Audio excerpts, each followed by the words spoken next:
వే gold trusted gold buyers మీరు తాకట్టు పెట్టిన బంగారాన్ని విడిపించి ఈ రోజు ఉన్న మార్కెట్ ధరకు కొనబడను. మమతా బెనర్జీకి భారీ ఝలక్ తగిలింది. టీఎంసీ ప్రధాన కార్యాలయాన్ని స్వాధీనం చేసుకున్నారు రెబల్ గ్రూప్. ప్రధానంగా కోల్కతా మెట్రోపాలిటన్ ప్రాంతంలోని పార్టీ ప్రధాన కార్యాలయాన్ని స్వాధీనం చేసుకున్నారు రితబ్రత బెనర్జీ నాయకత్వంలో ఉన్న రెబల్ ఎమ్మెల్యేలు. సీనియర్ ఎమ్మెల్యే అరూప్ రాయ్ ను టీఎంసీ చైర్మన్ గా ఎన్నుకున్నారు తిరుగుబాటు ఎమ్మెల్యేలు. భవనం లోపల ఉన్నటువంటి మమతా బెనర్జీ ఫోటోలు కట్అవుట్లను మాత్రం యథాతథంగా ఉంచారు ఎమ్మెల్యేలు. ప్రధానంగా మేము తృణమూల్ కాంగ్రెస్ పార్టీ, ఇదే మా ప్రధాన కార్యాలయం అంటూ కూడా రితబ్రత బెనర్జీ పేర్కొంటున్నారు.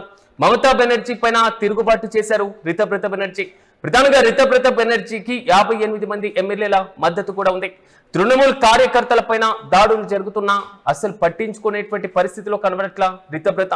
మొత్తం మీద టీఎంసీ పరిస్థితి రోజుకో మలుపు తిరుగుతున్న వైనాన్ని మనం చూస్తున్నాం. మే 4న ఎన్నికల ఫలితాలు వచ్చిన తర్వాత తొలిసారిగా వెస్ట్ బెంగాల్లో మరి ముఖ్యంగా బీజేపీ అధికారాన్ని కైవసం చేసుకుంది. ఇప్పుడు టీఎంసీ పరిస్థితి మాత్రం అసలు ప్రతిపక్షానికి కూడా లేనటువంటి సిచ్యువేషన్ కనబడుతుంది. ప్రధానంగా ఆ పార్టీలో అంతర్గతంగా వస్తున్నటువంటి ముసలం కారణంగా పార్టీ నిలువున చీలిపోవడం, పార్టీ శాసనసభ ఎమ్మెల్యేలు రితబ్రత బెనర్జీ నాయకత్వంలో శాసనసభాపతిని కలవడం, సో మేమే ప్రత్యేకమైనటువంటి వర్గంగా మమ్మల్ని అసలైన టీఎంసీగా గుర్తించాలంటూ పేర్కొనడం, రితబ్రత బెనర్జీని ఎల్ఓపిగా ఎన్నుకోవడం. మరోవైపు టీఎంసీకి సంబంధించిన లోక్సభ ఎంపీలు కూడా తిరుగుబాటు చేసినటువంటి వైనాన్ని మనం చూసాం. మరోవైపు రాజ్యసభ సభ్యులు వరుసగా ఆ పార్టీని వీడుతున్నటువంటి వైనం, క్షేత్రస్థాయిలో ఆ పార్టీ కార్యకర్తలపైన, ఆ పార్టీ నేతలపైన వరుసగా జరుగుతున్నటువంటి దాడులు, ఈ మొత్తం పరంపర ఇప్పటి వరకు సాగినటువంటి నేపథ్యంలో అసలైనటువంటి టీఎంసీ మాదే, మమ్మల్ని టీఎంసీగా గుర్తించండి అంటూ కూడా సభాపతులను కలిసి ప్రత్యేకంగా వారు లెటర్స్ కూడా రాసినటువంటి వైనం, సభాపతులు ఆ ప్రక్రియను కూడా ప్రారంభించినటువంటి పరిస్థితులు మనం చూసాం. తాజాగా ఆ పార్టీకి సంబంధించినటువంటి కార్యాలయాన్ని స్వాధీనం చేసుకున్నటువంటి వైన మనం చూస్తున్నాం. ఆ పార్టీ కార్యాలయాన్ని స్వాధీనం చేసుకుంటే ఆ పార్టీకి సంబంధించినటువంటి గుర్తుతో పాటుగా ఆ పార్టీ ఫండ్స్ కి సంబంధించినటువంటి అంశం పైన కూడా గుత్తాధిపత్యం మొత్తం కూడా ఈ రెబల్ ఎమ్మెల్యేల పైన ఉండేటువంటి అవకాశాలు కనబడుతున్నాయి. ప్రధానంగా ఫిర్హాన్ హకీం, సందీపన్ సాహా, జావేద్ ఖాన్, పార్టీ కోశాధికారి అక్రూవెంచారు. వీరందరూ కూడా పలువురు ఎమ్మెల్యేలు వెంటరాగా వీరందరూ కూడా ప్రాంగణంలోకి ప్రవేశించారు. పార్టీ కార్యాలయం లోపలికి వెళ్లారు. గేట్లకు ఉన్నటువంటి తాళాలను తీసివేశారు. కొత్త తాళాలను వేసి తాళాలను కూడా మార్చేసినటువంటి వైనం, కొత్త పోస్టర్లను కూడా అంటించి లోపల సమావేశాన్ని కూడా ఏర్పాటు చేయడం మాత్రం వెస్ట్ బెంగాల్ వ్యాప్తంగా చర్చనీయాంశంగా మారుతుంది. ప్రధానంగా తాము కార్యాలయాన్ని తెరిచామని, మాదే అసలైనటువంటి టీఎంసీగా గుర్తించాలంటూ కూడా వారు ప్రత్యేకంగా కోరడం, ఆ కార్యాలయంలో తృణమూల్ కాంగ్రెస్ కి సంబంధించి ఒక అనుబంధం, మరి ముఖ్యంగా భావోద్వేగంతో కూడుకున్నటువంటి చర్యగా ఎమ్మెల్యేలు చెప్తున్నటువంటి వైనం. కానీ లోపల ప్రధానంగా మమతా బెనర్జీకి సంబంధించిన ఫోటోలు కానివ్వండి, మరి ముఖ్యంగా చెప్పుకోవాలంటే కట్అవుట్లన్నింటినీ కూడా యథాతథంగా ఉంచారు ఎమ్మెల్యేలు. దీంతో పాటుగా ఇప్పటికే అరూప్ రాయ్ ను టీఎంసీ చైర్మన్ గా కూడా ఎన్నుకున్నారు. అభిషేక్ బెనర్జీని, మరోవైపు మమతా బెనర్జీని కూడా పార్టీ నుండి పక్కకు పెట్టేసినటువంటి వైన మనం చూస్తున్నాం. ప్రధానంగా కార్యాలయం గేట్ ముందు రెబల్ ఎమ్మెల్యేలు ఒక ప్రత్యేకమైనటువంటి పోస్టర్ ని కూడా అంటించారు. భవనం లోపల ఉన్న మమతా బెనర్జీ ఫోటోలు, కట్అవుట్లు యథాతథంగా ఉంచడంతో పాటుగా తమ వర్గాన్ని అధికారికంగా ఆ కార్యాలయం నుంచే మేము కార్యకలాపాలు ప్రారంభించబోతున్నాం.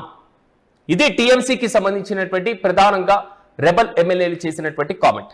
వారు ప్రధానంగా పోస్టర్లో ఒకే ఒక అంశాన్ని ప్రస్తావించారు. మేము తృణమూల్ కాంగ్రెస్ పార్టీ, ఇదే మా ప్రధాన కార్యాలయం.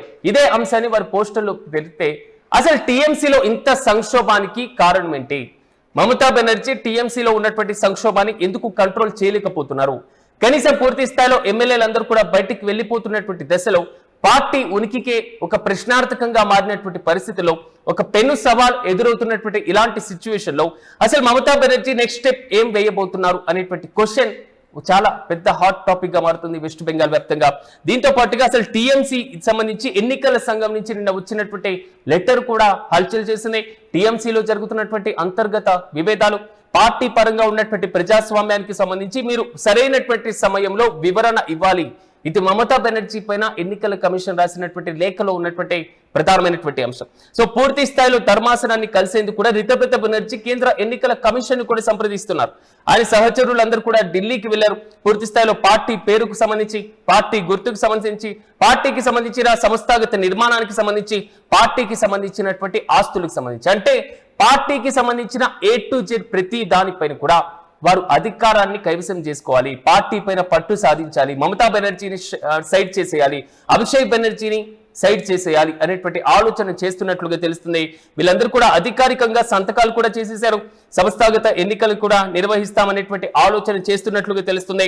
అయితే పార్టీ నియంత్రణ పైన పత్రాలు ప్రతివాదనలు మొత్తం కూడా జూలై 6న సాయంత్రం 5:30 లోపు సమర్పించాలంటూ కూడా ఎన్నికల సంఘం 2 వర్గాలకు కూడా లేఖ రాసినటువంటి వైనం.